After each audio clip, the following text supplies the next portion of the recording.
So, I mean, we've already touched on this a little bit, but I think there is this persona, if you will, of the church that it's not a safe place. And Yeah. I think I've experienced, as a millennial, I've experienced that from people both inside the church and outside the church, that the church is not a safe place. Especially talk about topics like addiction, politics, social justice, the things that are really tough to talk about. Why do you think that assumption is there for so many people today about the church? If you start with the leadership, it would explain, like, a lot of things happen in my house. My kids caught them from watching us. They watched how we grew in the house. And so I think a lot of times what we see resulting in the pews started in the pulpits, where we as leaders were not vulnerable. We didn't discuss our own brokenness, our own struggles, our own traumas and clashes with the Lord and our faith. I learned early on that I needed to be real because there was no other place for me to go. I didn't have a lot of training. A lot of pastors were brought up in an era where they were taught not to be vulnerable and never to let anybody know they had any weaknesses, which is counter the biblical text, which is living in community, bearing one another's burdens. All of those things just sort of went out the door. And so when we began to perform for the audience, I believe the audience they picked up on that. And because, now we live in an era where we're being much more vulnerable by force at certain points. But I think that's been a root cause, is we as leaders didn't lead them well in that regard. And we hid from them. We hid our brokenness. We hid our questions. We hid our failings from them. And so they learned, hey, this is not a safe place to be not okay. We need to put it on every week when we come and never let anybody know that we're struggling. Which, I mean, when you think about it, after a while, you start running 50% divorces inside the church and outside the church. Addiction running rampant outside the church and inside the church. So we somehow lost the idea of being salt and light in that way, because we didn't do what we were called to do, which is to come to one another, and Jesus making us this new humanity, or this new household family, where we actually could get in each other's lives, life on life, and help each other grow. And so now we're tasked with, whether it be divorce, addiction, politics, or racism, we just are ill-equipped as a group to really help our society, because we haven't done it in the house yet. I just been thinking about this quite a bit. I mean, I grew up in the church, and for me, having Black friends who are going through this time, and thinking about who I'm raising in my house with my two boys, thinking about this a lot.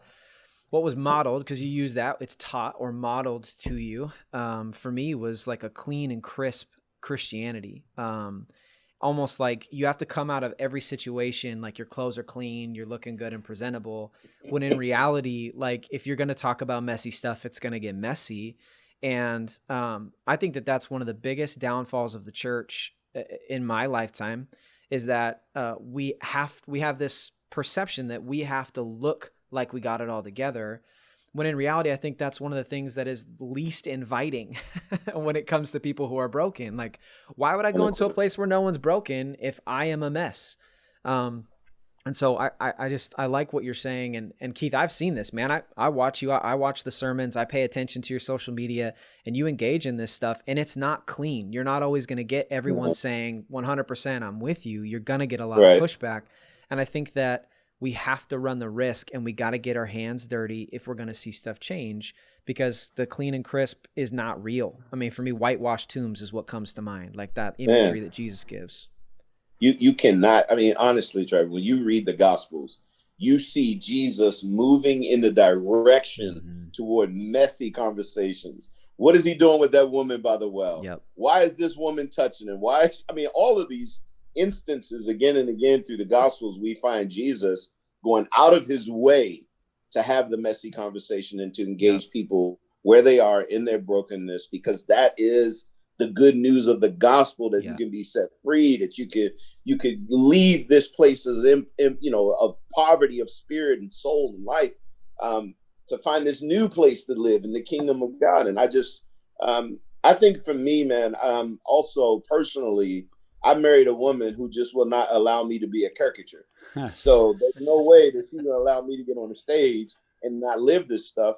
And I've found, and it was a risk years ago, but I found through experience that people are much more engaging, much more apt to follow leaders that they can trace the journey from brokenness or continued journey, because we're all on a healing journey. Yep. They can trace it. It encourages them. It gives them hope that, man, I'm not as messed up as if he can do that and he's still screwed up, then maybe the Lord can use me as well along the way. And I think we missed something there. Yeah. Yeah, and it seems to me like one of the things that's happened in the church is we want to put everything into the categories of right and wrong, good and bad. And so we stand for what's right and we're against what's wrong. And we've just kind of put that on every issue, which then makes it impossible to have conversation. Yeah. People aren't invited in because we already know what's right and we're against what's wrong. And so there's no dialogue. But what I think is remarkable about Jesus, in so many of those messy conversations, he starts with questions. He comes back with dialogue. He's like, well, what do you see as the greatest commandment? Like, I'm not just going to tell you right and wrong. Let's talk about this. And that moved people, I think, towards really considering their views and viewpoints. And so to that point, like,